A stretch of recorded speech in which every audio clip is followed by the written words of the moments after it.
Welcome to the JD Bunkis podcast. Tons to get into from this weekend.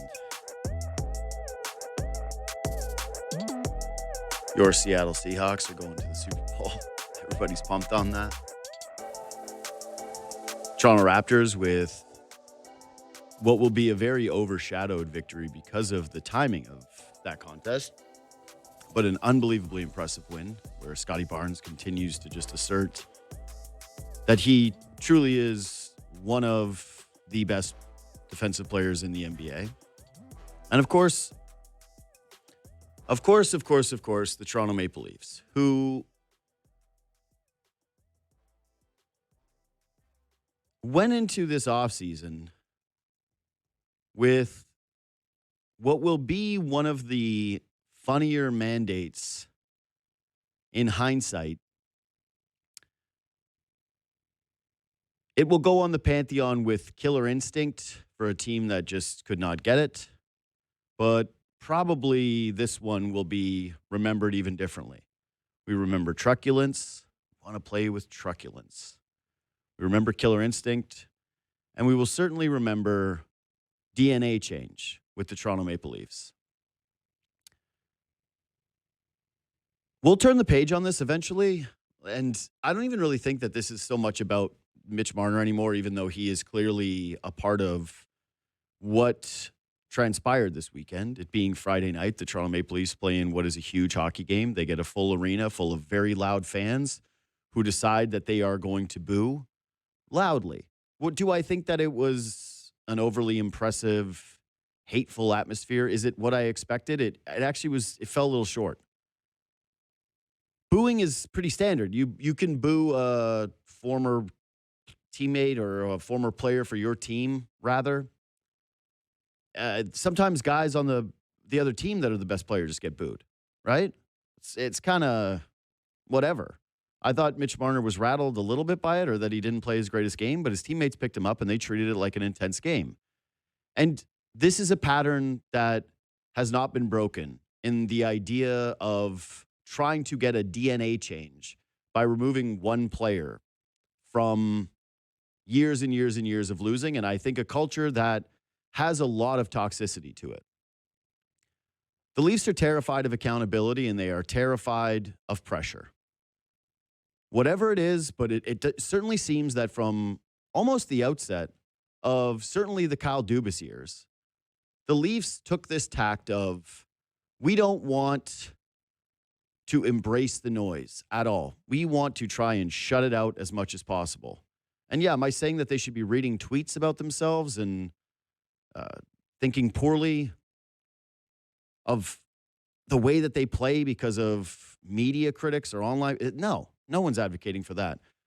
But they've had this same thing from basically the beginning of that era to now, which is that when there are high pressure moments, when there are big playoff games, when there are big regular season games, which Friday night absolutely was, they like to do this move of, it's just another game, keep things low, don't say anything interesting, no added pressure.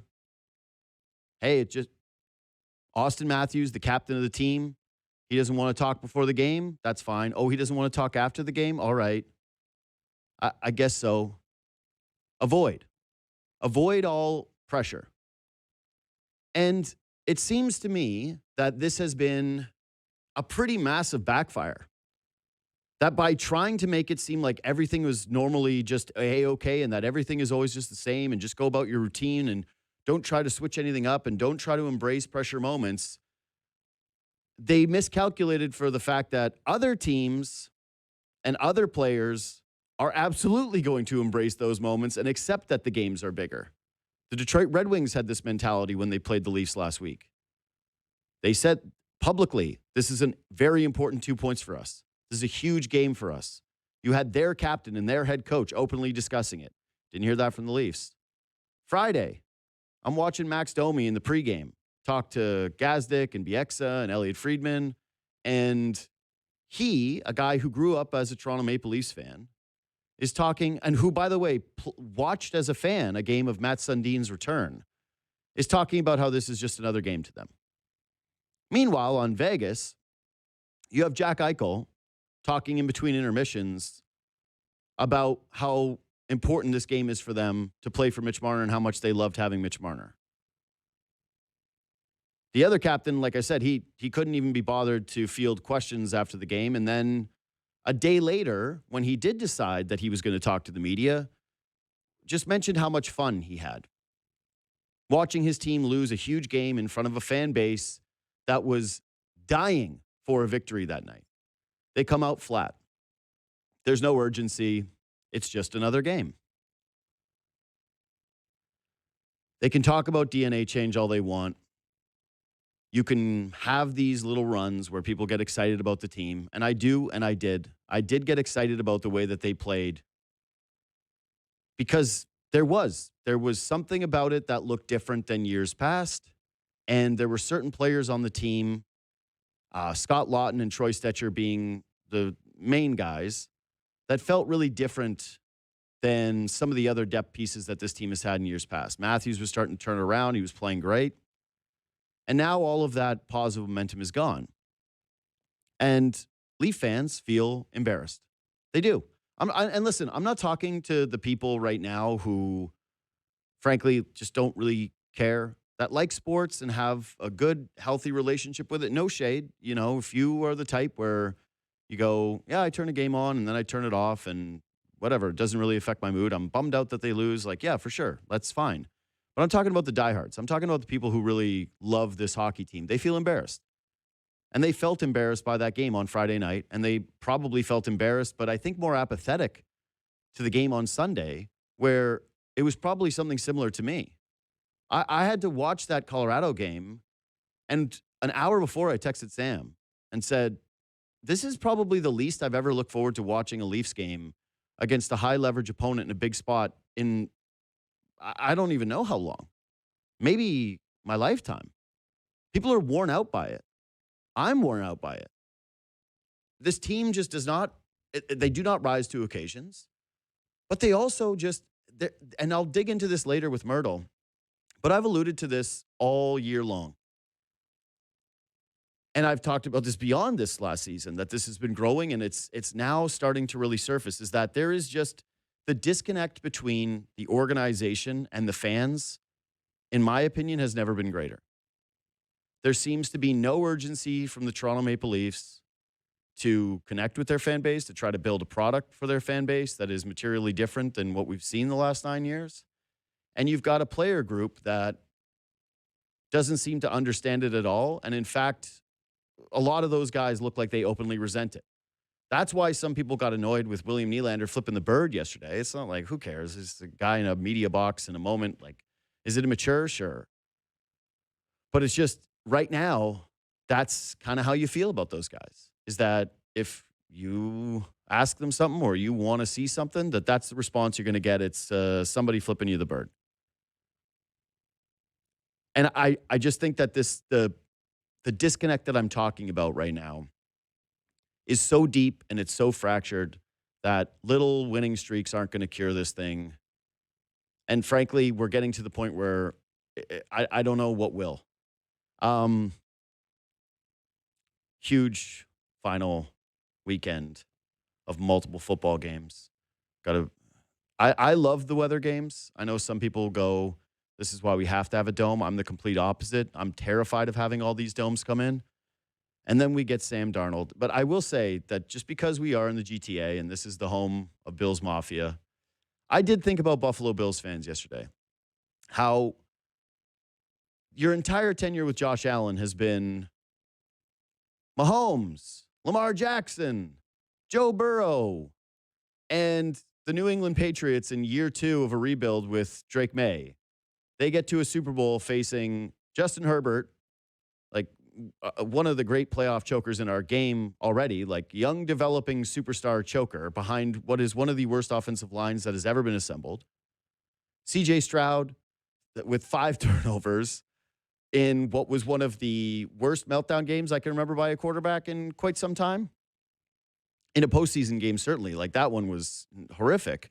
And then Jared Stidham in a snow game where you needed 10 points and less than 100 yards from your quarterback. just incredible, the Patriots magic. So congrats to the New England Patriots on getting back to the Super Bowl. Congrats to my Seattle Seahawks. Brady Quinn is our Monday morning analyst, former NFL QB. What's up, buddy? How we doing? I'm doing great. It's funny you bring that up about the Bills, only because the news came out that they had interviewed Philip Rivers for the head coaching position, and today it's announced that he's since taken his name out Yeah. for that candidacy, which it lends me to there's the criticism of like, why would you even interview this guy? He's got no head coaching experience.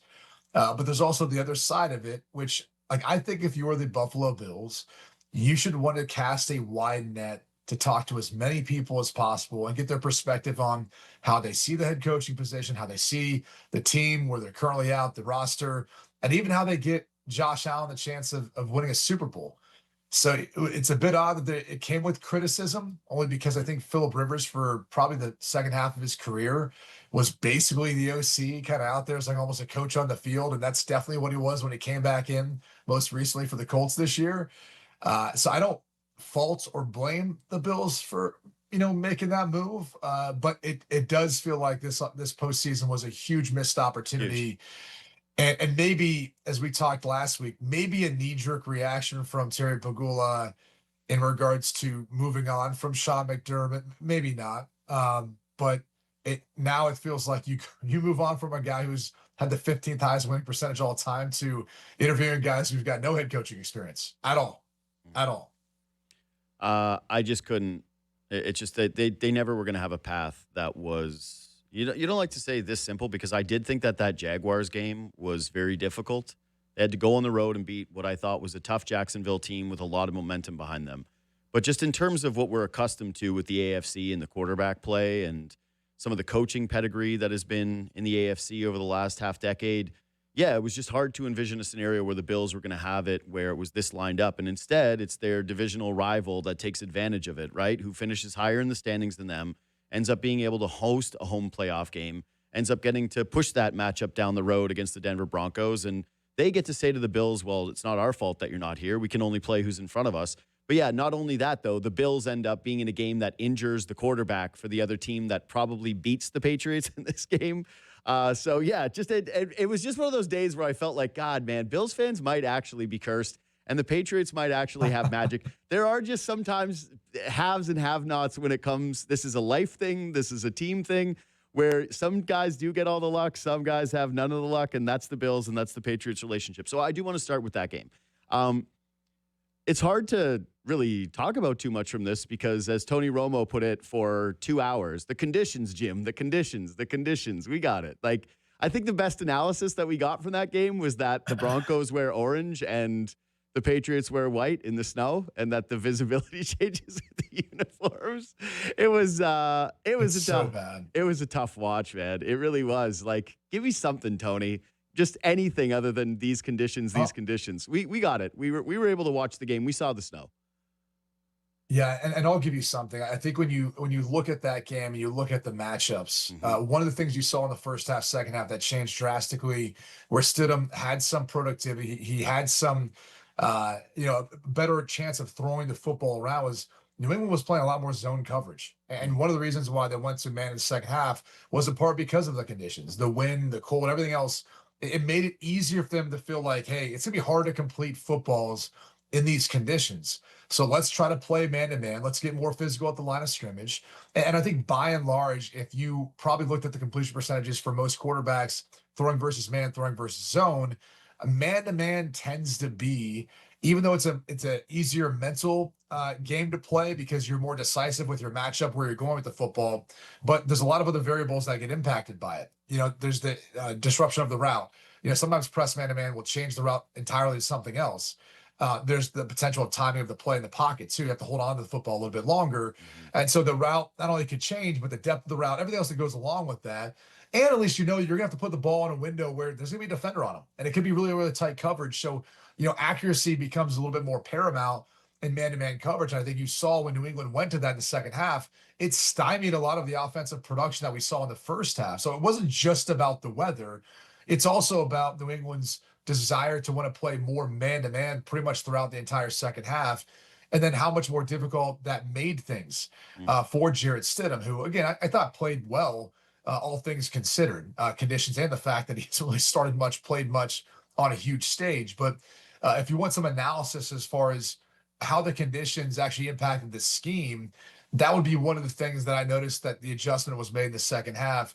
And it obviously played well for the New England Patriots. Well, yeah, and I do think that those conditions and their ability to adjust that way really did help them because they get punched in the mouth, Sure. right? They're down 7-0. Mims makes that catch down the field, and then all of a sudden Stidham throws a touchdown pass. It's 7-0, and New England just can't move the football. Like they can't do a damn thing. And all I can think of, there's a few things from this game, but the main thing is Patriots fans are super defensive right now, right? Because everyone's pointing to the run, and I believe rightfully so. Right. And Patriots fans are doing this thing, which is the most liar of all lies, where they're going, we've faced 3 top 5 defenses. It's an incredibly difficult run. And you go, this is so disingenuous. This is so embarrassing for you guys. A fan base and an organization that had, a real dynasty and has had to win some really difficult ones, that you're trying to pretend that this path was anything other than a joke for you, like that everything broke your way in this path and that you faced really no competition. And then you get this weird snowball game where you end up winning it. Can you remember a team ever making it to a Super Bowl that had proved as little as the New England Patriots have? Because if you think about their schedule over the course of the regular season and the way that they got here, they could be really good. I'm not saying that they're bad. I'm not even saying that they're frauds. But in terms of prove to me something about your team, I genuinely do not know what that is. They're an enigma. Yeah, I mean, I can't think of anyone specific. I Yeah, think there's teams that we've seen, be able to get there as a wild card. And so obviously the story of their season during the regular season, it obviously wasn't impressive enough to host, a home playoff game or have a bye and all those things that go along with that. And then that team gets hot. And then we kind of look at them a little bit different. Like, sure. for example, when the Packers won with Rodgers, that was a team that I believe was a wild card team. They got into the playoffs, they got hot, their defense started playing a lot better too, and they ended up going on to win, the Super Bowl. But I don't know that we were looking at them as like one of those top teams. But again, the path they took to get there was much more difficult. So it's hard to think of a team that I think if you're looking at it on paper, look, as far as the defenses they faced, that's legitimate. They face tough defenses. What that doesn't tell the entire story is like how bad CJ Stroud played to basically give them that game, or the Yeah. fact that you played against a backup quarterback like this, or I would say just looking at their path and like the beat up Chargers team they played, Yeah. uh, it's just trying to sell themselves the idea that there's not going to be an asterisk next to that, and I don't think they need to have that. Like, this is a team that in Mike Vrabel's first year taking over, like, you look at the success they're at, it's incredible. Yep. It's incredible to see what they've built and the fact they now have a chance in a one game scenario versus a Seattle Seahawks team that I think you got to give Sam Darnold a lot of credit, Mhm. going throw for throw at times against Matt Stafford, granted at home, but to get that win was huge. Yeah. And look, you can even make the case taking a step further. Sean Payton probably should have kicked the field goal. Not probably, I definitely. think, and that's the hard part is we applaud him for the aggressiveness at times in other instances, Mhm. but then in those moments you sit there and go, well, it didn't work out. So, just 14-0 that early in the game or 10-0 that, does it feel a lot different? I don't know. I think if they knew the weather conditions were going to be quite as bad as they were, and look, that you usually get a weather report, you have They an knew. idea. They I don't knew. think Everybody knew that was coming. Like that was the whole talk of the it's entire game was that it's going to be a huge snowstorm in the second half. okay. And we don't. If you want to debate about meteorologists and the Yeah. accuracy of some of those Sure. reports, we can have that Well, debate we've got the because whole world right now in the northern hemisphere that is getting like completely snowed in. Yeah, I get what you're saying in terms of hey, like how if you he knew it was going plays. to be that Yeah. bad, maybe he plays a bit more conservative, takes the points and goes, yeah, 10 points may win this game, or at least, push us into overtime. Hmm. I mean, I don't think he was thinking that at that moment. I No. think he's thinking this is like let's stomp on their neck. They can't do anything versus our defense. We go up 14-0 here. Like, I don't think they're coming back from that. And unfortunately, it backfired on him. And he's not the only one. Sean McVay made some decisions too that I think helped give the Seattle Seahawks that game Although, that's a different scenario because there are some things the Seahawks did to Yeah, allow we'll, the we'll Rams to get stay in there. that game. Yeah, I just will say this. Two things. I don't think the Patriots have really proven much. I don't believe in asterisks. Like, you can only play who's in front of you, and you won your games. Right. So I'm not saying like, oh, yeah, well, this doesn't count or this should be noted with what's going to happen. It's just a fact. Like, as a impartial person with the New England Patriots, I have not watched their games and come away from them going like, man, what a really impressive team, or they did get hot at the right time. Like, I don't feel like they're hot. I think their defense has played well against two teams that they were really fortunate to play in, the Texans and the Chargers. And then in this game, they were kind of getting beaten up and they looked overwhelmed in Denver until the weather changed. And Jared Stidham, the backup quarterback who was playing well, makes the one mistake that you can't get from a backup, which is an egregious turnover where he's just got to tuck the ball away and take the sack and know that, hey, live another day. Right. And instead, he tries to throw it. They call it intentional grounding on the play. It should have been a touchdown. Right. It ends up being a touchdown. Ball don't lie. And then two things broke the Patriots' way in that game. One, they get a stop on fourth down when McVay probably should have taken the points. But also, the Patriots get their magic on a fourth down sneak of their own that was clearly short. And I don't know how much discourse there's going to be on this, but we were supposed to do this whole like ball technology, and now we get the spot right properly. And hey, we've got the eye in the sky and all these different cameras, and they work so great. And sometimes, during the regular season, you're watching a game and they call a first down for your team, or they say you're short. And then all of a sudden there's a little buzz from the booth and they go, actually, upon review, this was a first down. And then in this one, we can see where the Patriots get the field goal. That was the game-winning field goal on that drive. They get a sneak with Drake May where we can all see clear as day that he's short. And they can't overturn it because they say that there's no evidence on the field. And I'm like, what are we doing here? How is this still happening? Well, I was going to say, that was one of those moments for Romo where I'm like, you can take a pretty strong stance there if you want to, Tony. Like you can, for sure, you can step out and like, it just always seems like he's afraid to almost, take I don't know, Jim. Have a strong opinion. It looks like he might not have gotten it, Jim. I'm like, all right, man, come on. Like have an opinion. You've done this for a while. You're getting paid handsomely for it. All that being said, because what you said is all true, doesn't matter. Like they get the shot now to, in a one-game scenario, go beat the Seattle Seahawks, and kind of similar to Seattle's, last Super Bowl they won. All the height of the team going into it was the Denver Broncos and Peyton Manning and everything else, and that really didn't matter after the way that game started. Yeah. And Seattle ends up winning. They go the next year. Obviously, they lose to the Patriots, which brings us back to now this matchup and having the conversation to revisit that. But I look at it and I just say, it doesn't really matter to them. And I'm sure Mike Vrabel is echoing that there's going to be a lot of people out there who want to point to, their record and who they played this year, which, in the NFL, there's only 32 teams. This isn't college football. I say this all the time. Like, if you want to rank strength of schedule or strength of their resume, okay, so be it. But the margins aren't as big as what we think they are, and they're always way bigger in college football. And I just look at this team, and yes, there's been everything that's bounced their way, and the ball has bounced their way, and they've had that luck. But that's what Super Bowl championship teams have. Yep. They have luck. They have things that go their way. No different than the Philadelphia Eagles and the fact they had a backup quarterback in Nick Foles that stepped in and literally went toe-to-toe with Tom Brady in a Super Bowl, played phenomenal.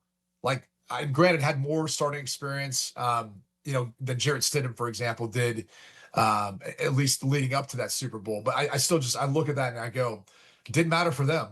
Totally. They made it work. And in this case, I thought, to your point, I don't know that New England necessarily won that game. I thought it was more evident that Denver kind of lost that game with the way they managed it and obviously some crucial mistakes. Agree.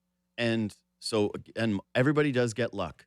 You have to be good to get lucky, but find me the Super Bowl run where someone doesn't have a moment where you go, I can't believe this ended up happening for you. Like, what a lucky moment, or what a lucky penalty, what a lucky catch, all this different lucky stuff. Play. I mean, the course. Patriots, the Giants, the Giants have a couple examples. So it's not about that. But just to go to your reference of Seattle, all the talk was about the other team with the Denver Broncos. At least we knew with that Seattle Seahawks team, they had a special defense. We didn't know how special, like that they were going to cave in Peyton Manning and a historically great offense, but we knew they had a great defense and that was the identity of their team.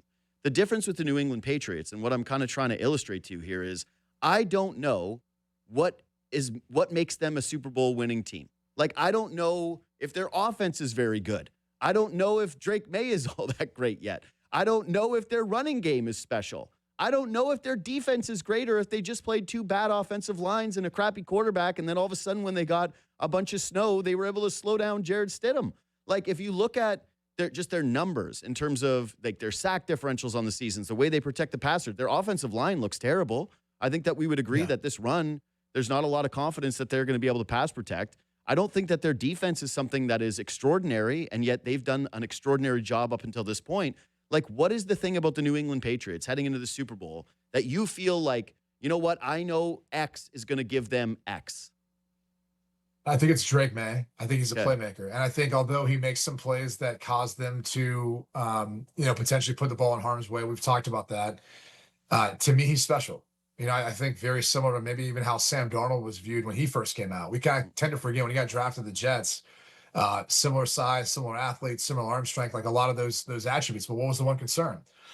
He, kind of puts the ball at risk at times. And I think the biggest difference is Drake May has entered into an organization that has insulated him, surround him with more talent, I think better scheme, coaching, et cetera, that have allowed them to get to this point. And so if you're asking me, like, what's the one thing that I believe in that's going to be the case in the Super Bowl and going to be the case moving forward, is I think Drake May is going to be one of those kind of special talents as he continues to grow. And very similar to Sam Darnold now having this opportunity to completely change the narrative of his career and maybe others that are in his position. I think Drake May is kind of playing early in his career with a, almost a sense of like, probably no fear, but also not really understanding how hard it is to get to this point, right? Like how many quarterbacks struggled to be able to get to this point to have this opportunity that he has. Yeah. And I think there's something to that, just the way he kind of can play, what his capabilities are. But everything you've said is fair, but I also think offensively it kind of plays into a lot of the defenses they've had to run through to get here at this point. So we'll see. We'll find out. I mean, Seattle, again, presents all sorts of different mismatches and challenges to them, but I would say this. I would go after Tariq Woolen every single time with some of the speed and twitchiness they've got with various receivers on the Patriots roster. Yeah, listen, I think that Drake May is an unbelievably talented guy. He can make all the throws. He can run with the best of them. There is a huge moment in that game that he makes with his legs. And you felt that as the game went on, when the conditions started to get worse and worse and worse, like, hey, this is starting to really favor the Patriots, not only because they have Ramondre Stevenson, who feels like the better just downhill between the tackles runner on the two sides, but also because May and the variable that he had with running the football. So I do think like those are things, but they are more future things. To me, the Patriots thing that I feel, I guess, the best about is their ability to stop the run and the way that their defensive line and linebackers have played. We'll see how that translates against Seattle, but yeah, I don't think that they've proven much. All right, last thing on this game before we move to the Seahawks. Are you a outdoor conditions guy? Because yes. Okay, me too. Like, I'm terrified about all these stadiums where everybody's going to cover it up and we're going to get the same thing. And yeah, is it ugly? And does it feel a little weird that a team season comes down to, oh, well, a blizzard hit us and we couldn't move the football? A little, but it also makes all those plays so precious, and it's the best. Like, I don't know why there are people that hate on the snow games or the rain games or the conditions games. I don't want them to go away. It's what makes football unique. Yeah. It's, to me, what makes football special and part of the story of just the sport in general. You start putting up domes everywhere and you want to keep kind of control all the environments. I think that's one of the things that make it stand out from the NBA or even from baseball or hockey or some of the other sports that are out there is, you're playing in the conditions, and the conditions are going to change for you. And I think it's one of the reasons why, like, we always have like these comparisons to like football teams and the camaraderie and the unity and everything else is compared to like military. And I mean, it's not like they're fighting in a dome or they're preparing to do that in a dome. And I think maybe it's just the way football players and maybe I was conditioned growing up in the Midwest. But I look at it and just say, like, don't do away with the one thing that to me makes it like so incredible to be a part of and watch, just because you're concerned about it not giving you the outcome that you want. Totally. And I'm glad the Buffalo Bills aren't putting a dome on that thing. Like that's awesome. I wish more stadiums would do that. I think the hard part is the NFL has sold them this idea that if you build a dome, you can have a Super Bowl. Yeah. And to me that stinks, Me too. because I don't know that, outside of putting, and then this doesn't matter whether you have a dome or not. If you have a Super Bowl, obviously in a cold weather, you know, destination, and there's inclement weather, it's gonna be hard for people to get there. All right, like that's obviously the biggest detriment they have is not having, everyone there like you'd like to at the game because there's a storm or something. Which, again, I understand that concern, but to sit there and say that like the conditions can't play a role in it, this is football. Yeah. This isn't 7-on-7. This isn't flag football. This is how the game is supposed to be played. And I think you start to tear away at the essence of what the sport is, what makes it unique, what makes it special. If you start saying that, no, we just want to play indoors all the time. It's Totally like, all agree. right, well, so let's not let the players deal with that. Let's let them also not deal with like getting hit a certain way, and let's continue to keep protecting guys more and more and more to the way where you rip away the fabric of the physicality of the game. Like we can't keep taking away more and more things from this game and what makes it so special. And to me, the elements are part of that. Totally. One of the things I love about football is that there is no rain delay. It doesn't matter what the weather is. You show up to work and you put your helmet on and you go play. And there's something really admirable about that. And to your point about making everything the same, this is one of my biggest gripes with at least hockey and basketball right now, and certainly the NBA, with trying to design offenses the same, trying to design the way that you score. Everybody tries to basically do the same things, that you're trying to get the same kind of player, that the NBA has too much. When we were growing up and we were watching this, it was a league of like Muggsy Bogues and Shaquille O'Neal. And now it's a league where everybody just wants a 6'9" guy who can shoot threes and get to the rim, and that's it. You want fouls, you want free throws, you want a layup, you want a three-point shot. That's it. You're watching a lot of the guys look the same and play the same and saying, this isn't as fun. I like the variance of it. And for me, for a football game, the idea that you would lose this element where there is an added excitement. Like if you text someone, hey, you got to turn on this weather game, they're way more likely to do that than if you're watching it in a dome and it's just going back and forth, up and down. And if every game turns that way, no, I'm not for it. Anyway, Seahawks. It's weird to say that I'm proud of a pro athlete who I do not know. Truly. But that's how I felt after that game. I was proud of Sam Darnold, and I was genuinely happy for this guy because he won this game for Seattle. Their defense did not play particularly well. There's some big plays by Devin Witherspoon in the fourth quarter that he has 2 pass breakups on 3rd and 4th down against the Rams. They had a couple of moments throughout the game, but for the most part, the Rams were carving them up, and they needed their quarterback to give them not just an okay performance like they've asked of Sam all year. They asked for greatness, and he delivered it to them. 25 of 36, 346 yards, 3 touchdowns.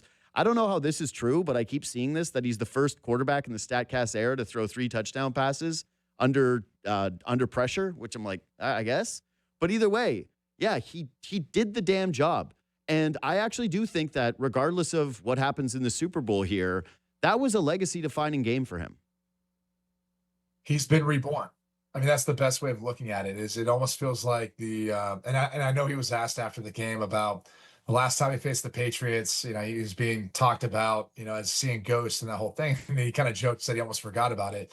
But I feel like he has, because I feel like that was a different life, a different player. He has truly been kind of reborn, and the job that Clint Kubiak's done with him in Seattle, the job Kevin O'Connell did with him during his time in Minnesota, even probably what he sat and learned, and for the little bit he played at San Francisco with Kyle Shanahan, I think he's probably gotten to the point where he just has casted away all the BS. Because I do think at a certain point in your career, especially when things don't work out initially, you just stop caring as much about other people's opinions. And you kind of hope that you get that next opportunity where you can go out there and unleash it. And he's finally gotten that. And he did it in Minnesota. Now he's doing it in Seattle. And this was that game, I think you and I talked about, that you needed to see from him. Mm-hmm. If you're a Seahawks fan, or if you're like a Sam Darnold fan who's hoping to feel like he needs to get this off of his back, we did. He had to show up in a huge moment versus a divisional opponent at home where you're favored to win, you should win, and the Super Bowl's on the line. And he did it. He came through and did everything that I thought he needed to do in that game. So credit to him. And like I said, I think this hopefully will have an impact on other organizations looking at some of these quarterbacks that have been casted away like he was, Mhm. or even having more patience with some of the guys they do draft and saying like, man, maybe we need to give them more stability, more consistency, because it's in them. We're just not providing the environment for them to flourish. And clearly, Mike McDonald, Clint Kubiak, all the pieces they have too. I mean, obviously Jackson Smith and Jigba is phenomenal. I mean, I didn't think he would come into the league and have the impact that he had. I knew he was good Mhm. at Ohio State. I didn't know he was this good, where it feels like at times, like when they want to go to him, he's going to get separation. He's going to be there. Mhm. And it's just about, Darnold putting an accurate ball on him. But I was super, super impressed with the way at times too, they put the ball in his hand. It wasn't like it was like, hey, like, let's just lean on the run game here. Like there's multiple times those play action, multiple times they're kind of moving around to find ways of making plays and throws. The only decision I look back on and say at the end of the game is like, I don't know if it was a read to Kenneth Walker on the Yeah, jet he sweep got motion, but smoked. probably want to hand that football off. Like it looked like it couldn't have been a read, and Mhm. they said, "Hey, fake it to him and keep it to try to buy more time and Yeah. get outside and waste more time off the clock." Because in no way, shape, or form should he ever get that No. ball if it was a read. No, I think that was what it was supposed to be is one of those, hey, you're going to boot out and you're going to try to like wait a second before you take a knee and give yourself up to waste the extra like 3-4 seconds from the clock. And instead he gets nailed. And I actually thought out of It all the completely play, backfired. yes, it backfired. Kubiak, I do believe, was feeling himself after he made the call on what was it, second down, where they get the Yeah, holding call on Cooper Flag, or sorry, Cooper Flag, yeah. Cooper Cup. When he was coming across, Yeah, Cooper Cup. that play where you go like, man, Kubiak, what a game! Like from you too. Huge credit to Kubiak, who I think now has actually cemented himself as getting a head coaching job somewhere else based on just like this performance. Like enjoy it, Seattle, because there's no way that he's not going somewhere else after that one. Because I thought Yo, he's real the quick on most that ball. overlooked guy in this performance to me. There's maybe I think in league circles they've really loved what he's done, not only Yep, with Sam Darnold this year, but offensively speaking, because one of the things you're always looking for is he scheming guys open, and you yeah, see he that did. based on their design, that all that. I don't. I'm not saying he's not going to take a head coaching job because I know he's up for them and he should be. What I'm Hmm. saying is I would be very careful about the job I pick. Unless you Sure. want to go to Buffalo and coach Josh Allen, which would make all the sense in the world. Outside of that, it's like I've got Sam Darnold here. Like I'm good. We've got a great defense. Like this could be again a team that marches their way back to maybe another Super Bowl next year if they keep playing at this high of a level. So if I'm Clinton Kubiak, like outside of maybe saying like I'm trying to align myself with a future Hall of Fame quarterback, I want to be kind of picky because I like what they've done this year, and I think they're just starting the foundation of this. Yeah, I think there's two spots for him. The Bills would obviously be one of them, although he doesn't feel like a front runner there because of the Davis Webb connections to Josh Allen, but also the Dable stuff. Like there's a lot of candidates with the Bills job.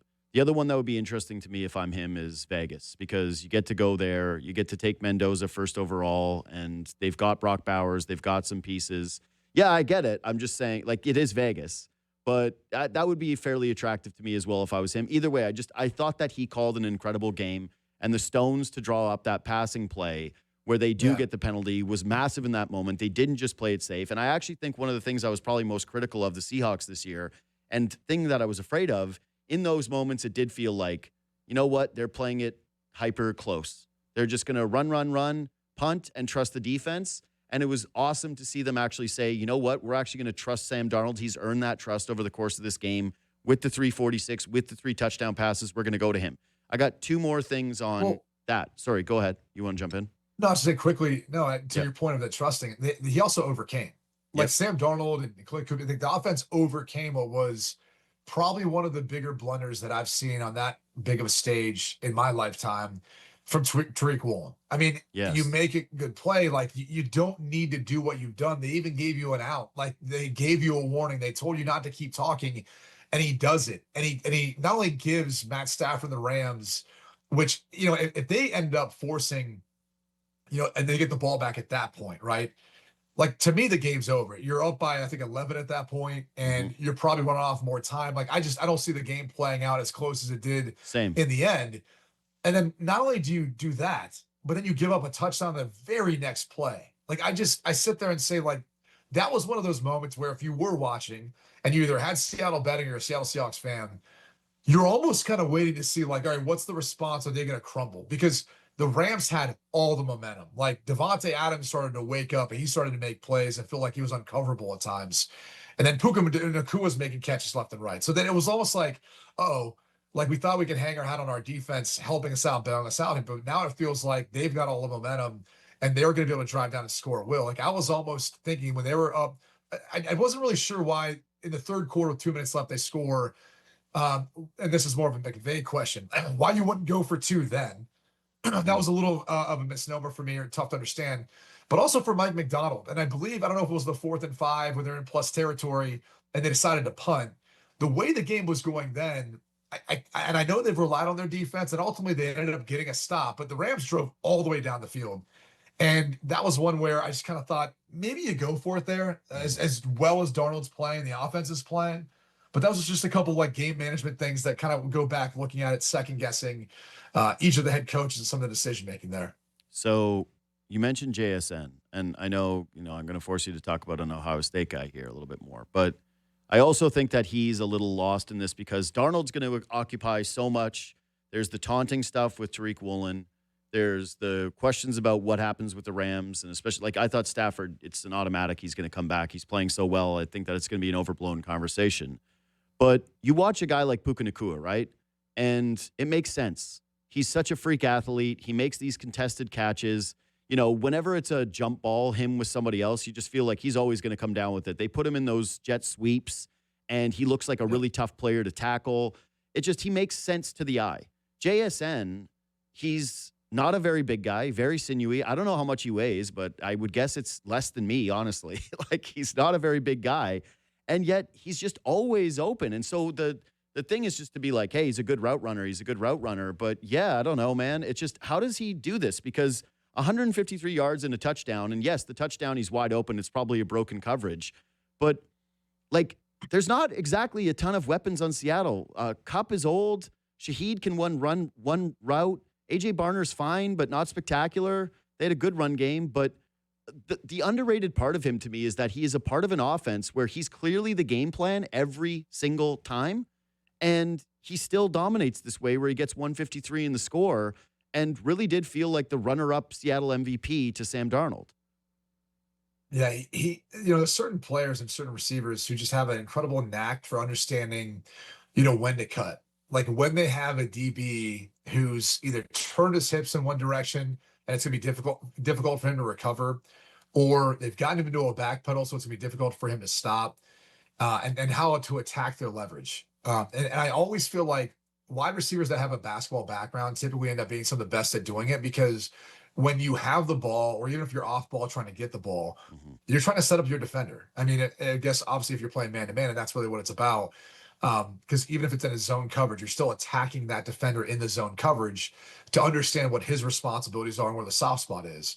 And he just has that knack. And he's had that since he was at Ohio State, where he was surrounded by other receivers like Marvin Harrison Jr. or even Jeremiah Smith. If you go back to last year, was an outstanding freshman who had these and were blessed with these physical gifts of size, speed, athleticism. He was always super, super impressive with having the ability to constantly make you feel like he's running full speed even though he's not always, because that's how he gets so quickly in and out of cuts. And that's how he's able to set up the defenders. Some of the guys who are super explosive and fast, once they get up to the top speed, they've got to break down. And it looks like this big truck coming to a massive stop as opposed to like a sports car that takes that turn fast and they don't have to decelerate as much. He's kind of like that. And I remember Mike Furry, who good friend, had played in the Arena League. It was kind of like the wide receiver DB Kurt Warner story. Kurt was actually, I think, calling a game when he discovered him, brought him up with the Rams, ended up going and catching a bunch of balls for the Lions, played with me at the Browns. He would always teach younger receivers how to run routes where they were running at 80 to 90%, but not 100%, because he thought the biggest thing was always making sure they get in and out of cuts and how they could roll their cuts. So these are all of those like little, fine details that I think JSN does like a pro, and he was doing it at college, and he's doing it in the NFL. So credit to him, credit to Brian Hartline, who was his wide receivers coach, who played a long time in the NFL. Mm-hmm. He's got a litany of these guys doing it. But to your point, like I don't know that he gets enough attention and credit, and I think it's in part because we don't look at him with the same physical attributes as we do some of the other guys. I mean, Right. looking back at Jeremiah Smith. So it's I think they do enough too offensively from Clint Kubiak's standpoint to, even when you start to get a beat on JSN, or start to focus too much on him, then it's like a Kenneth Cooper, ball, or Kenneth Walker, excuse me, ball you get out of the backfield, or a Cooper Cup ball, or Jake Bobo steps up and has a big Yep. catch for a touchdown. It's like they seem to have this great knack and timing for when someone else who steps up makes that play in the spot. So you can't always hone in on JSN being that guy, and they move him around a bunch, which again, credit to him.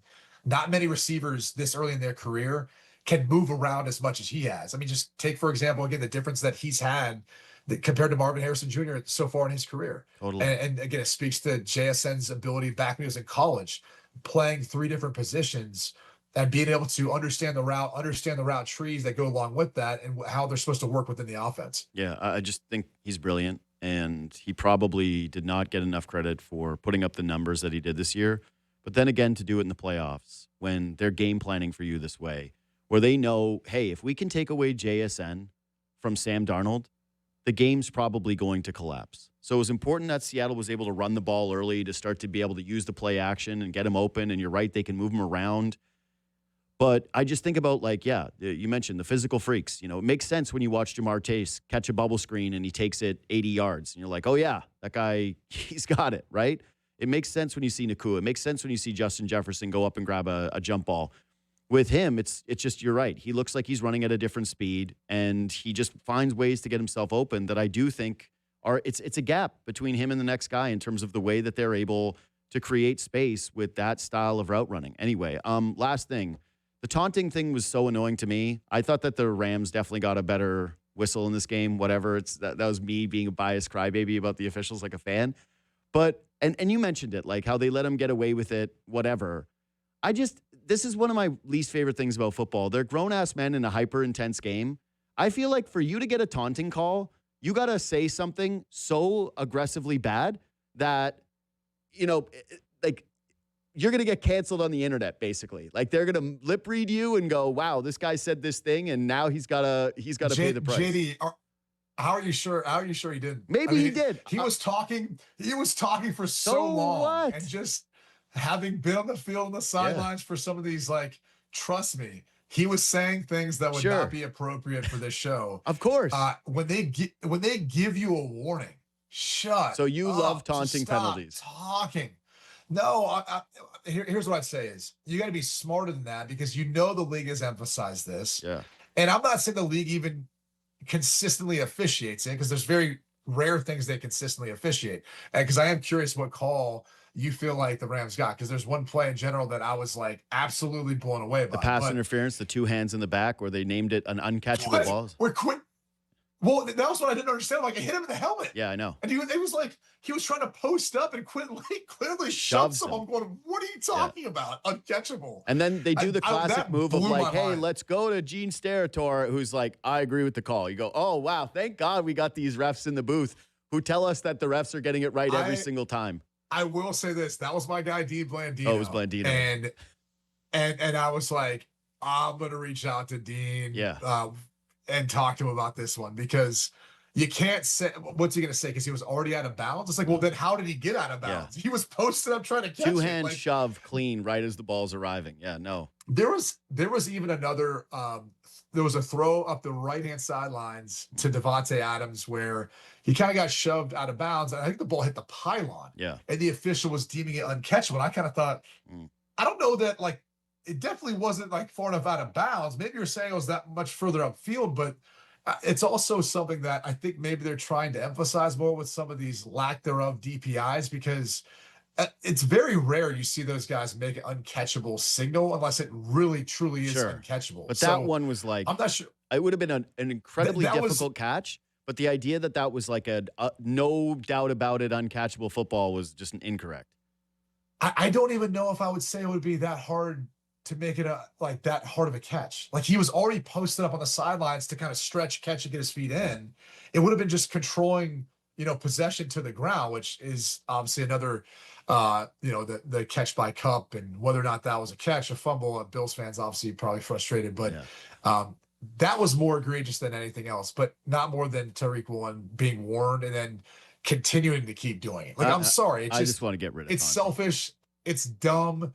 I'm with you on that, but at the Mhm. same time, I don't know how you get warned by the official. It's like saying, hey, you can't keep holding him. The next play coming out holding him again, Sure, and then getting called for it and being sure. like, well, like, what do you want him to do? I think it's a Like, two what do you things want can him be to do? true. I think it's dumb, and it was dumb of him, and then he gets embarrassed on the hey, throw at the guy who just took the penalty, like football trope.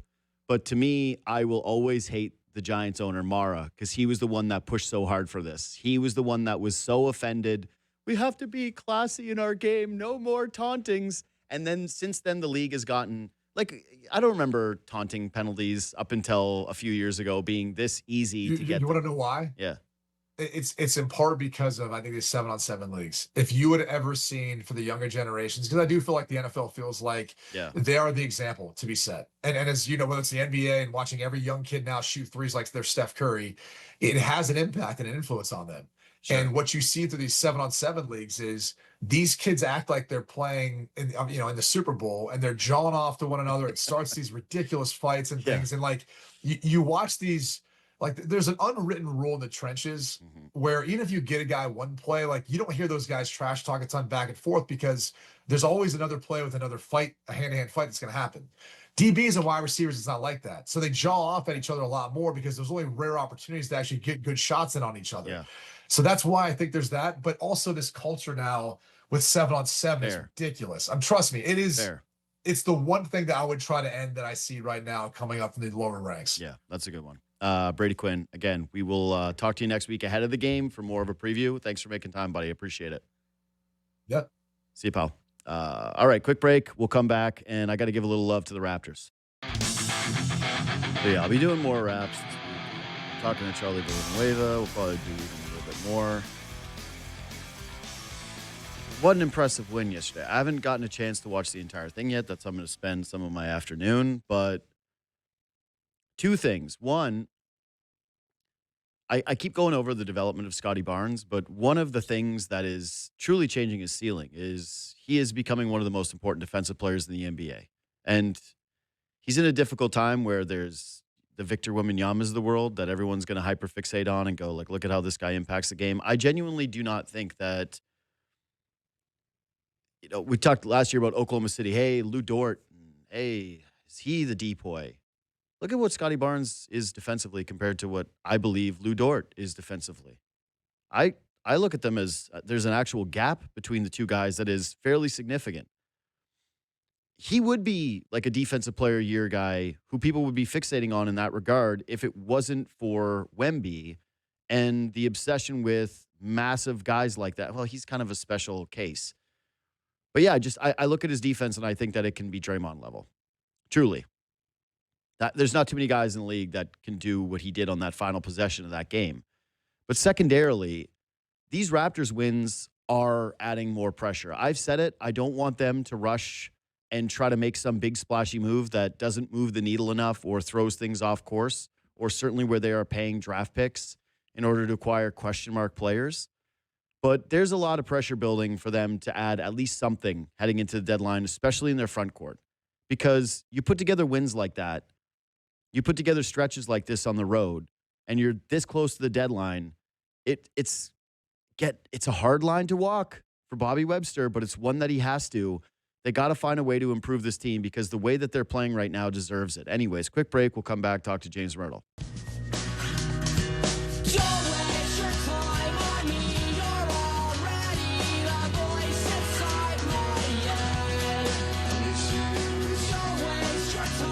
So yeah, I'm going to reiterate what I said in the first hour to an extent, which is all year long, and this goes back beyond just this offseason. This has been bubbling for a while now. I have sensed a level of frustration from the Toronto Maple Leafs fans that is materially different than the normal frustrations of a fan base that's just tired of losing, right? Like you've got the Bills, for example, and sorry to keep hammering the Bills. Yeah, it's historically been one of the most famous loser franchises that there is. But the fans show up and they love that team and they feel like it's a community and that they're kind of in it together.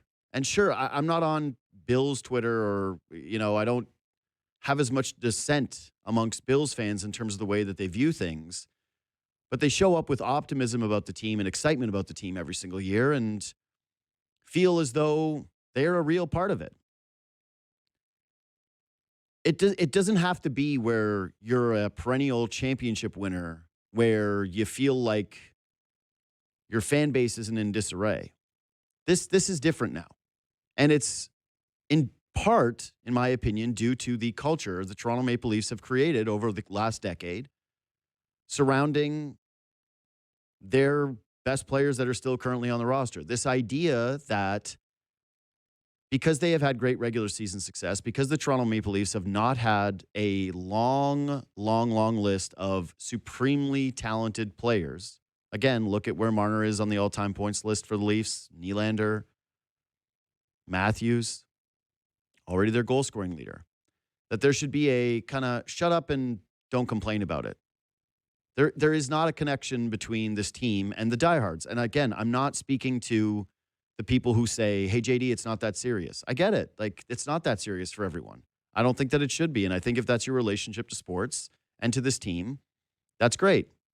But to me, I still view the Toronto Maple Leafs as a very important piece of fabric to this city. And right now, people are embarrassed. And they got embarrassed again on Friday night. And to a lesser extent, they got embarrassed Sunday because I did feel that there is apathy now setting in yet again. That if you're optimistic about this team, that you look foolish. If you support this team, you look foolish. And in the times where you ask for that little bit of give back from the organization, you get what you got Friday night, which, again, was a complete no-show in the first period. A team that looked ill-prepared for a game their opponent was going to take with a measure of intensity. A response from the team that it was just another game. A captain who didn't show up before or after to address the media and then said it was a fun game. And a dismissiveness of the paying customers, the people who support this team, the people who drive this team, that has gotten to a really, really ugly place. You want a team that tries hard. You want a team that plays hard. You want a team that reflects that they appreciate the fans beyond just lip service and showing up at the odd public event. That's just not enough for this team. I'm sorry.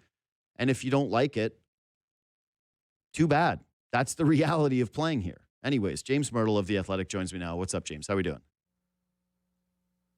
Oh, we don't have audio for James.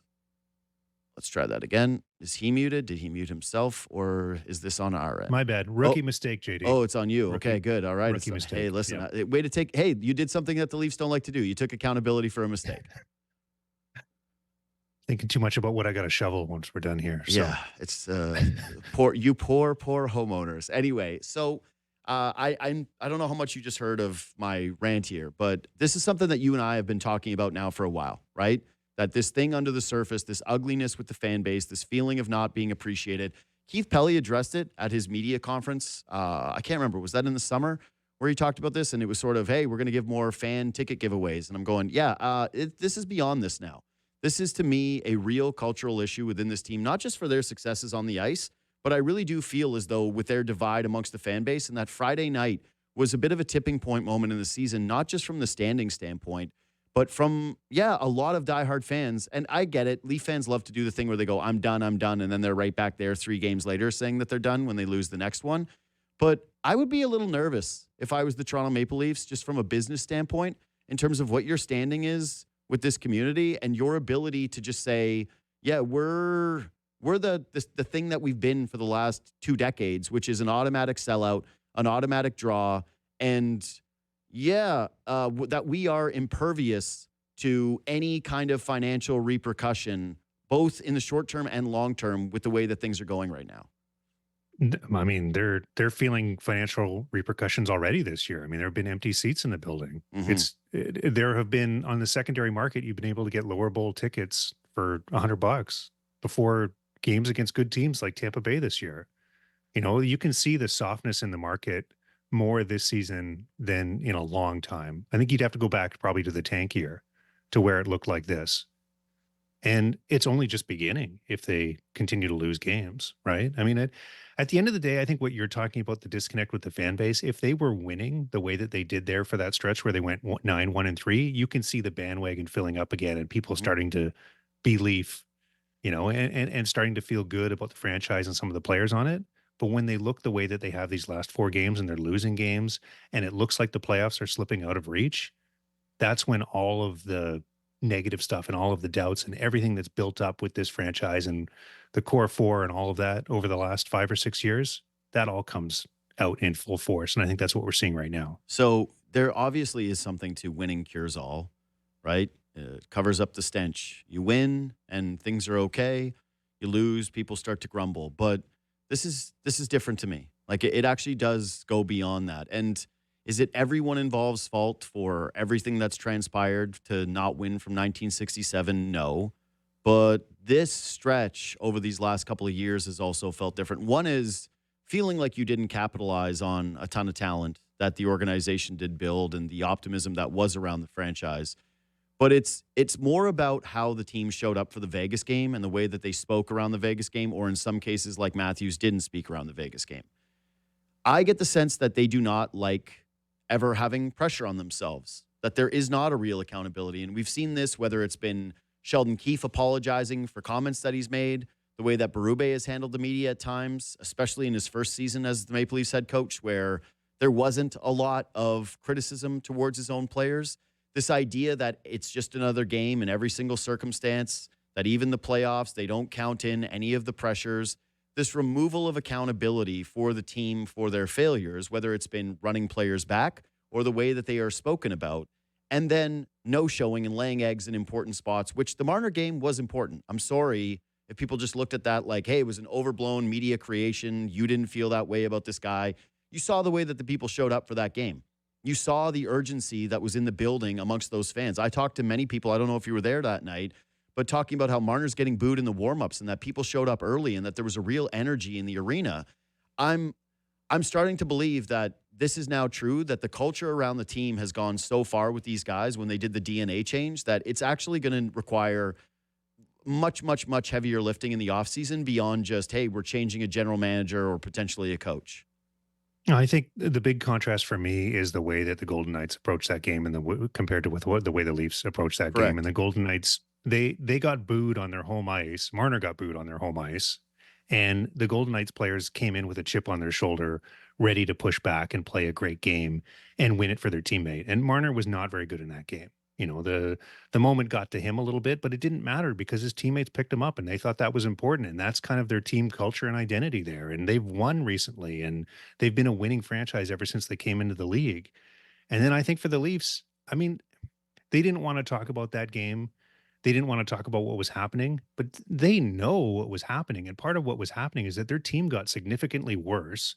Vegas is a much better team than they are. And one of the reasons why Vegas is a better team than they are is because one of their best players left and went to Vegas. And it's an uncomfortable moment especially for the Leafs players that have been here a long time. Mm. It's an uncomfortable moment to see your friend has jumped ship to the other side and you're stuck with a sinking ship to some extent right now. And you're right. I mean, they didn't handle the moment well. And I think part of it is that those demons that Paul McLean talked about way back when. I mean, how many years back is that? 5, 6 Yeah. seasons ago? Some of that toxicity and some of those demons are still in there, and they're going to be in there until they have more success. And when this team faces adversity, what you're seeing is that coming out in full force, and they're not handling it the right way. And I mean, I'm sure we'll talk about it too. But I mean, even the situation where Nylander gives a finger to the camera on the next gen game with a bunch of kids watching an afternoon game, and now the league's looking at it. And he admitted, I'm sure the team talked to Nylander afterwards when they saw that, and he apologized on his social media channels. And he admitted, I was frustrated. And I think that the whole team is frustrated, especially the guys that have been here a long time. And it's frustrating for them in their own building to play against a team like the Golden Knights as one of your best players and to play the way that they did, probably because they feel like that's how good they are right now. And they're just not one of the best teams in the league. They're not even close right now. No. Well, yeah, they're 7th in the Atlantic. There's 30 games left. And yes, it is very much slipping away from them. The Nylander thing, okay, so it ends up happening, and I understand that some people will just look at that and go, yeah, all right, moment of frustration, and he's just having fun. And for the most part, I look at it and go, like, yeah, whatever. It's not really a big deal. I'm more concerned about the way they played Friday and Sunday than I certainly am about a guy flashing the middle finger. But what I do think that there is a little bit of the emblematic of is their inability to take things seriously and be mature in the moment. That there is still an immaturity to the group and to their leadership core that I do think is that permeates in some of these moments. Whether it is Matthews not being able to speak to media and then saying it was a fun game, or if it's Nylander kind of sitting in the media box and flipping the bird and having a smile while the other three guys that are sitting there with them, like, they're not laughing about it. They go, like, what are you doing? It was just kind of weird behavior to me. It wasn't anything that's so bad. The apology, whatever. I think he kind of has to do it in today's modern climate. But yeah, I do think that there is something there about the way they handle those frustrations. And when you say, like, hey, they're a worse team, sure. But I don't know if they're as equipped from a leadership or maturity standpoint to be able to meet those moments the proper way, because we've just seen it so many times over and over again. When it's like they're met with that difficult challenge, they don't rise above it. They don't meet it correctly. They usually crumble or they make a mistake. Yeah, I mean, this season for them is all about adversity. It's about not having a roster as good as you've had in the past and still trying to win games. And other teams around the league have played through this difficult schedule. And, it seems like at times we're making excuses for them that their schedule is hard, that they've been on the road. That's a scheduled loss. But every team around the league is going through this. And every team around the league has significant injuries. And I mean, Vegas is one of the most injured teams in the league this year. Mm-hmm. They're way up towards the top of the list. And they've won a lot of games. Tampa's won a lot of games with the injuries that they've had. But it seems like with the Leafs that they're put in this situation. They go on the 9-1-3 run. They get themselves back in the mix, but they have to keep it going. But, they've got guys that are banged up. They've got guys that are playing too many minutes. They've got people coming in and out of the lineup. Sure. They don't have Chris Tanev. They've got a goalie that's coming back and playing for the first time in months. All of it is adversity, and I think that the Nylander thing is a small thing. Matthews not talking to the media is a small thing, but you add up all of these small things, and I think you're right. I think it's an indication of, how would the Golden Knights, if they were in the same situation the Leafs are in right now, how would they handle that Differently. And I think it would be different. Yep. It would feel different.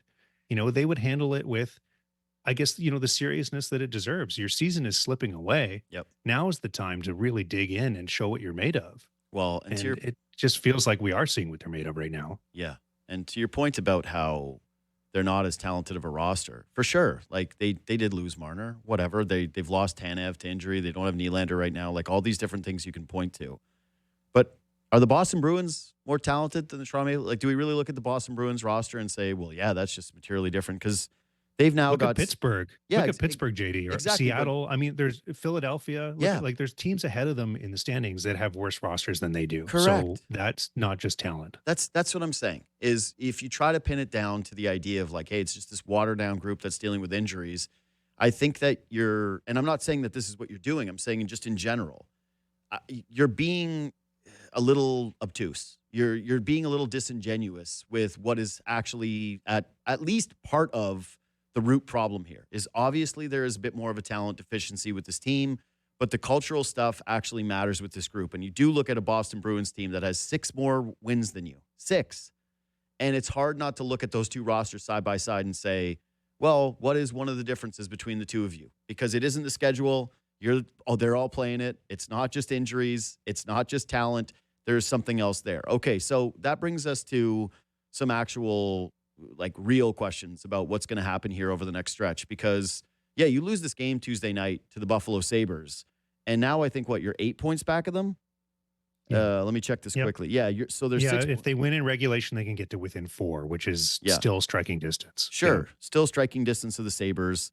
But again, this thing, it's just like it could turn very, very, very, very quickly. This feels actually like a must-win game to me, especially considering now you've been leapfrogged by the Panthers, you've been leapfrogged by the Flyers. There's only 30 games remaining. It's going to get very, very difficult here very, very quickly. If it continues to go this way, right? Like, they lose Tuesday night to Buffalo, and now basically you're fighting for what might just end up being 1 wild card spot instead of 2. You and I talked about the soft sell. You've talked basically every single time to me, like, you don't think Tree Living is going to do it. But the guy that I want to focus in on is Scott Laughton. because he became a point of conversation after the game on Friday where he finishes with under 10 minutes. And I brought up on Leafs Talk that as much as they might want to re-sign this guy, why would he want to stay in a place where the team is losing? He's uncertain about what the future looks like, and he doesn't know what his minutes or role are going to be as he's pinned down on a fourth line. And granted, it could be a new coach, it could be new GM. There's all kinds of different stuff that's in there. But with Scott Laughton, don't you kind of have to find out whether or not he is going to sign an extension with you ahead of the deadline? Or are you going to be forced into a spot where if he's not willing to do that, you have to really seriously explore a trade instead of just letting it run out the clock and then lose him for nothing? No, I mean, I think that's the situation they're in with Bobby McMahon as well. I think that right now their chances of making the playoffs are down to something like 20%. If they lose a few more games, it's going to get so far out of reach that you have to contemplate that. And I think what they need to do is go to Laughton and McMahon and say, let's talk about extension offers. Here's what we're willing to do. Are you interested? And if there's no interest at all and there's no negotiation at all, then I think it makes your decision pretty easy, especially if they continue to lose. A lot of hinges on, I think they have 11 games before the Olympic break. Is that right? I think they have 5 here coming up No, with it Buffalo can't be that and then the many. Western trip. And then they have a bunch coming out on the other side. Because they come back and they play a back-to-back right after the Olympics, like the 23rd, 24th. And I think they cram in a bunch more games before the trade deadline. There's Trade 5 deadline games is, till the break. Yeah, till the break, there's only 5. but what I'm saying is there's another 6 on the other side, Right. right? So you don't actually have to make the decision on Laughton and McMahon. Oh, You've got sorry, you're 11 saying games before the deadline. before the Sorry. deadline. Yeah, yeah. Before the trade deadline. So you're going to know where you're at. And if you're 2 points back, you can justify 3 points back. You can justify hanging on to those guys and going with it. Mhm. But if you're 5, 6, 7 points back, you're absolutely right. You need to have the hard conversation with both of their camps and say, what is it going to take to re-sign you? And if you don't like the number, then you have to move them. Mhm. You know, and I don't know that you're getting a first round pick for Scott Laughton, but maybe you are, or maybe you're getting 2 seconds, or maybe you're getting a young player you like, or maybe you're getting something that you can flip for something else in the offseason and bring in another player. Yeah, Because you're right. I don't think Scott Laughton likes playing here, and he's Yep. obviously from here. He's an Oakville guy. If you're him, are you coming back when your role hasn't been what it should be? Mhm. I think is the bottom line. You know, they would have to make some sort of promises to him that he's going to play more, I think, if he's going to sign here. Well, how can And you make those Philadelphia promises when you desperately don't know if it's going to be this front office or this coaching staff? It's probably not. Yeah. It's probably not. You know, like if they don't make the playoffs. I mean, Mhm. that's what's on the line for everybody here. And that's the difficult thing, and maybe we're going to get into that now, but that's the difficult thing with all of this is people are talking about a soft sell or a retool the way the Bruins did last year. It's not the same situation because Don Sweeney had Mhm. backing from ownership to do that last year and knew that he was going to be coming back. You know, and they were able to get the assets that they did last year and bounce, and they look a lot better this season. And the Leafs aren't in that situation. And it's one of the things I was really concerned about when they let go Shanahan in the offseason. I said right away, they need to hire another president because the worst case scenario is you end up in this situation. You don't trust your GM. You don't trust your front office to make the moves that you need them to make. And you don't have anyone above them to step in and make the decisions. Mm. And you're stuck. You're paralyzed is where they are right now. Well, that's why I think this game against the Sabres is so massive because it's not just the standings. Like, I mean, obviously it is, but it's also just being able to see how you respond to this. But you've got 3 games after the Sabres where you should win all 3. And I think that they actually will. Kraken, Canucks, Flames. Those 3 to me look like the Leafs do, all right, all this bad stuff happened, and now there's potential for them to rip off, let's say, 7 of 8 points over those next 4 games. And I'm throwing the Sabres in the mix here. That you do that, and all of a sudden people start to go, oh, okay, the waters are calm. You hit an Oilers team, maybe you win that, maybe you lose that, whatever. You enter the break, you're 3-4 points back. Everything kind of seems fine. The nightmare scenario for me is actually that they beat up on some of these bad teams.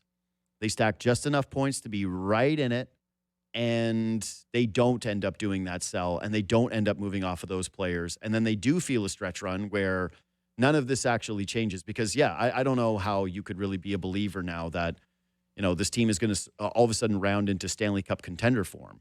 But you end up with what has been a mid-2000s thing where you're hovering around that 9th spot. You're just not quite good enough to get in. You don't have a first-round pick because the Boston Bruins own it.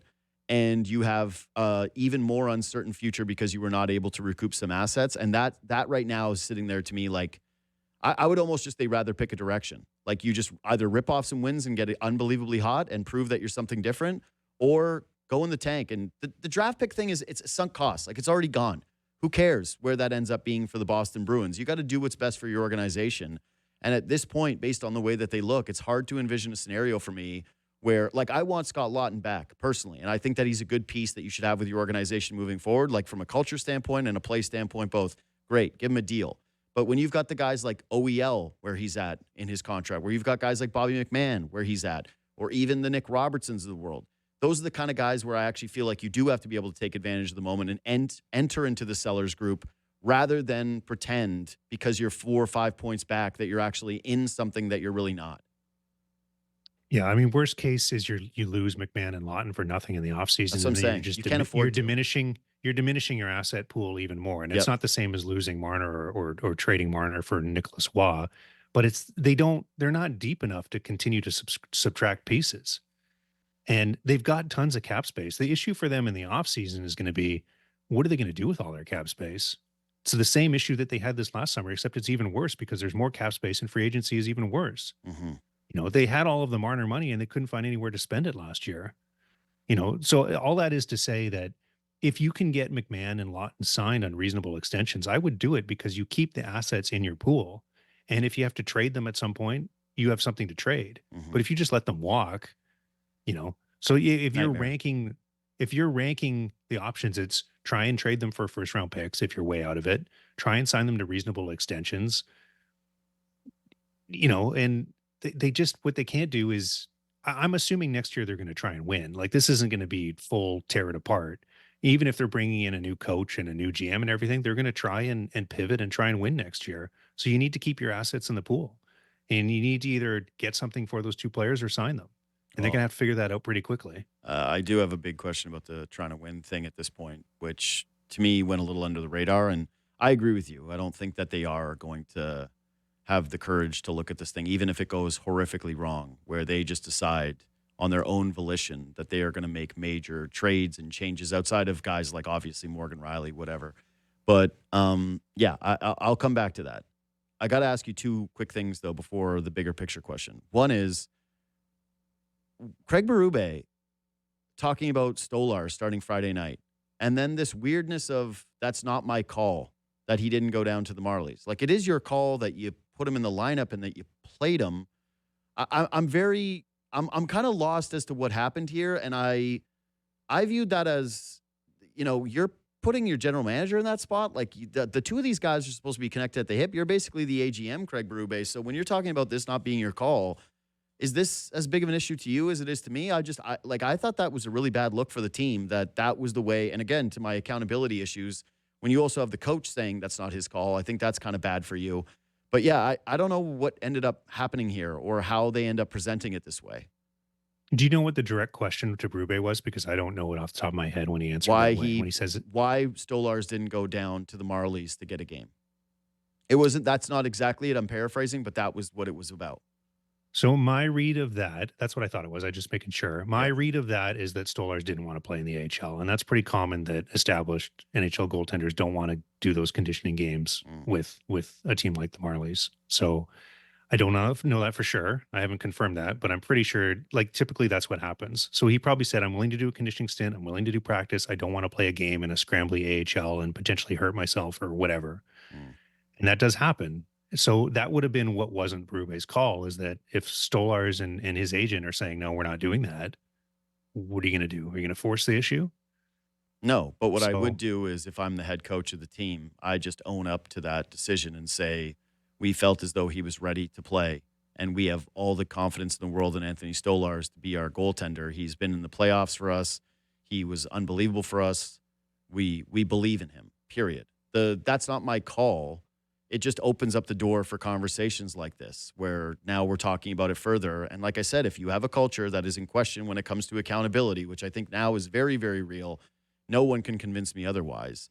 It's not a good look for your head coach to be putting it out there that way during this time.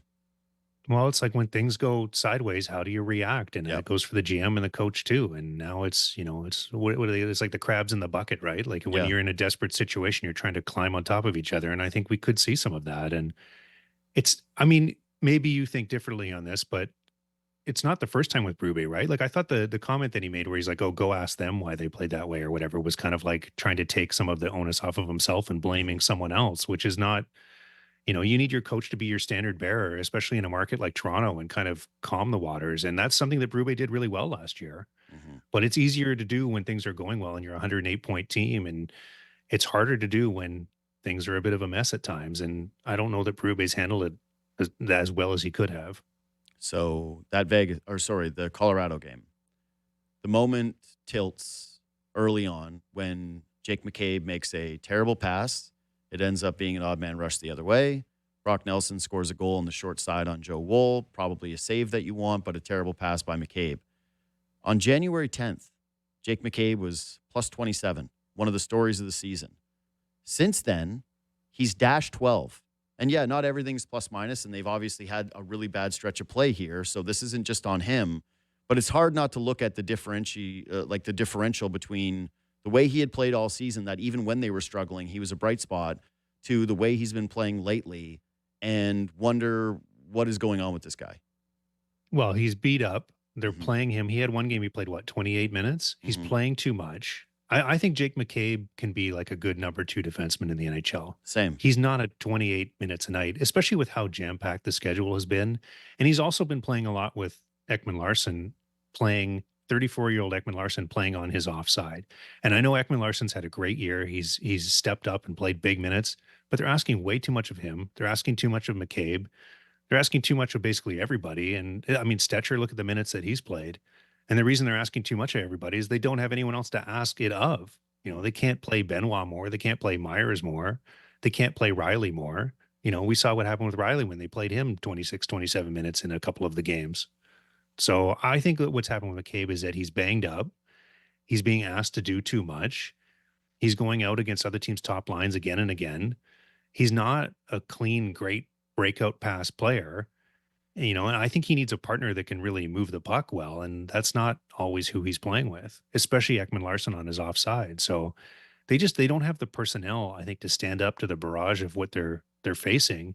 And the system that Berube's asking them to play means they're spending a lot of time in their own end this season too, and it's just wearing guys down. So I think McCabe's a good player, and he's been a good soldier for them For this year. sure. He's done a lot of good things. It's just that the dam is kind of breaking when you continue to ask too much of guys over such a prolonged stretch of time. Do you think they get Nylander and or Dakota Joshua back on Tuesday against Sabres? Not Joshua. Joshua is a ways away for Okay. sure. I mean, Skating. but that's going to be one that where they got to clear him medically. So I don't think you see him till after the break. Mhm. Nylander's going to go to the Olympics no matter what. So I suspect he gets into, I don't know if he plays tomorrow, but I suspect he's going to get into some games on that road trip for sure. Yeah.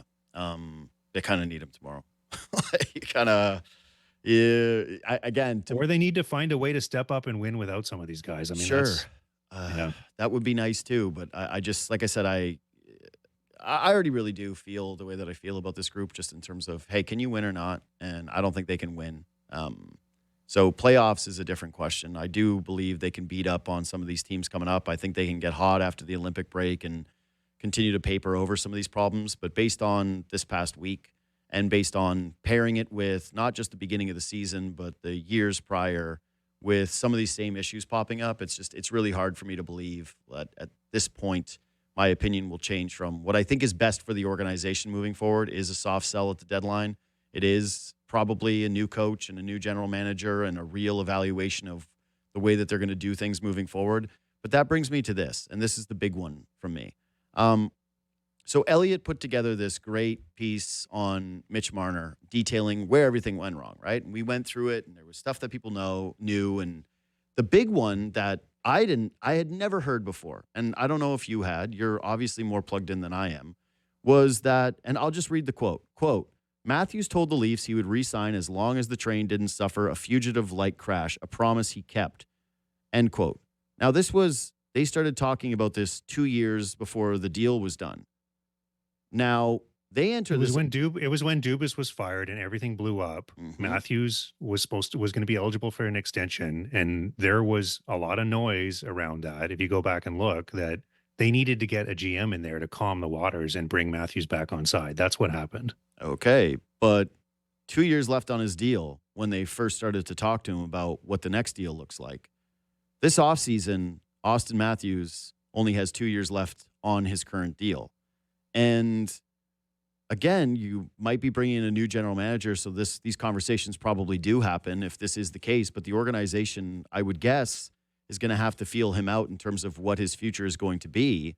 And I'm sorry, but when I read fugitive-like crash, there's potential for that here now in Toronto, right? Like you can't rule that out because we're looking at a team that's seventh in the in the Atlantic Division, and if they lose this Buffalo game and choke away one of these next three against what are very, very winnable opponents in Calgary, Vancouver, and Seattle, you might already be on the outside looking in ahead of a trade deadline where you've got to strip some pieces away. And even though you could be retooling and using some of those assets to boost up your talent, we all agree that the team has less than they had before. So, yeah, do you think that this is going to be a conversation in the offseason? How big or pressing of an issue do you think this is? Because it's kind of hard to ignore that reporting as they are in the midst of what could be that crash. No, I mean 1,000%. I mean, whoever comes in, if it's a new GM, they're going to have to convince this core group of players that this is still something you want to be a part of. 100%. That is going to be part of the conversation. I mean, I think some of what you're seeing from Nylander and Matthews and what we're talking about, that frustration, sometimes that leads players to say, do I still want to be a part of this? I mean, we're talking about Scott Lawton not wanting to come back and be a part of this because the team is losing. You know, how do you feel if you're one of the players that's part of getting booed and losing and all of the non-success in the playoffs and everything? I mean, it's really beaten the whole organization down and these players that have been here for so long down. And that's ultimately why Marner wanted to leave, to get away from that. And I don't think anybody should be surprised. And it not just Matthews, but I don't think anyone should be surprised if a bunch of these players don't want to be through this anymore. You know, so it's whoever comes in is going to have to convince them that they can turn this around and this can be a winning program, you know, because especially these players haven't won. And a part of that obviously is on them, but they're getting older. You know, Nylander, I think, is going to be 30 years old here soon. Matthews is going to be, I believe, 29 in September. They're moving into the back nine of their careers and they're going to want to win. And again, as I said, part of the losing and part of not winning is on them. But maybe they think that part of it is just, it's not going to happen here. And you look at what's happening this season, and if it goes as badly as it kind of looks like it's going to right now, why would you believe that you can come back and win? I agree. That's why I'm starting to feel for the first time really, like he's the captain of the Toronto Maple Leafs, and he just set the goal scoring record. But it's hard to ignore that reporting, what they're dealing with as a team, the way he's handled some of this, which I don't think has been very good, period. I don't. Like you mentioned how you don't think it's a big deal that he didn't make those media appearances before and after the game. I kind of do. I think that the fact that you are the captain and you're not showing up to speak when things are tough, and then you go to practice the next day and you say, hey, the boos weren't so bad and it was a fun game after you lost. I wasn't there for the Vegas game. I couldn't make it to the game, but Yeah. what I was told is that Matthews actually wasn't requested to talk after that game, which the way that the Leafs do the way that the Leafs do the media is supposed to late in the game request which 3 or 4 players they want to talk to. They bring them out in front of that backdrop, and those are the only players that talk. It's not the way that it used to be 10 years ago, where you go into the dressing room after the game and everyone's there and you can talk to whoever you want. Well, that's a cataclysmic failure then by the media, if that is the case, if you didn't ask for Austin Matthews after that loss. But apparently that's what happened. That's what I was told happened. I wasn't there. Yeah. Then I want an explanation from the media members that were there as to why they didn't want to talk to the captain of the team after that loss. Like that just does not compute whatsoever. But either way, he looks to me like a guy who's very frustrated. And he is, 100% he is. Yeah. Probably more than anybody. Yeah. I mean, I know he seems kind of aloof and, but I've gotten to know him over the years from when he was drafted. Like there's a burning desire in him to be successful and be the best and to win.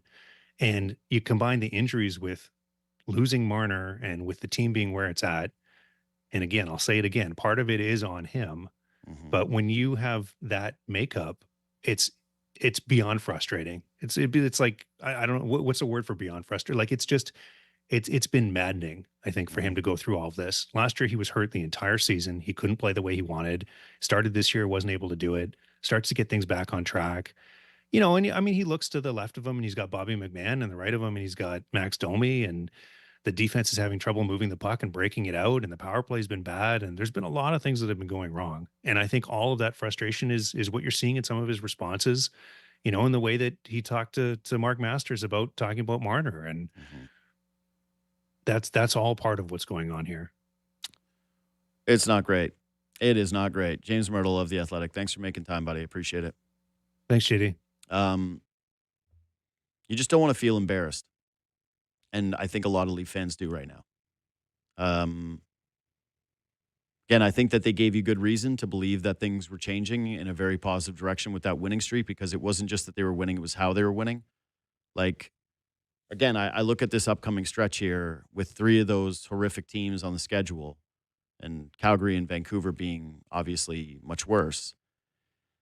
I say, yeah, okay, cool. You get some wins against those guys.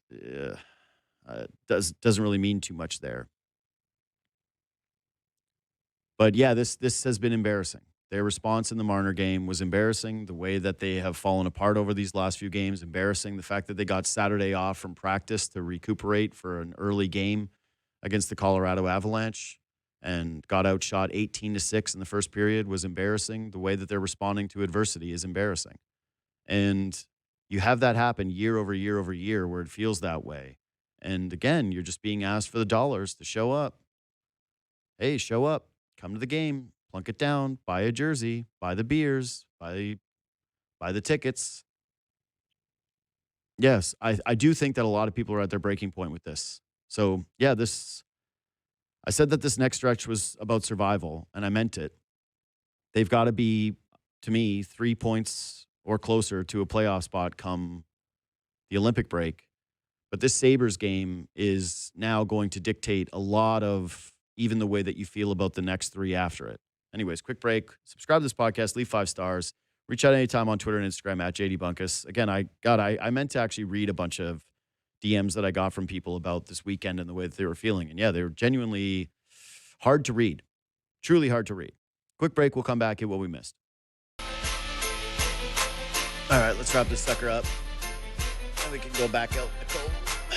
Snow. By the way, shout out to everybody who had to go to work today and showed up, including our Brandon Brown, who comes from, where is it again? I'm from Pickering, coming out from Pickering. Not crazy, but yeah, Still. it wasn't fun.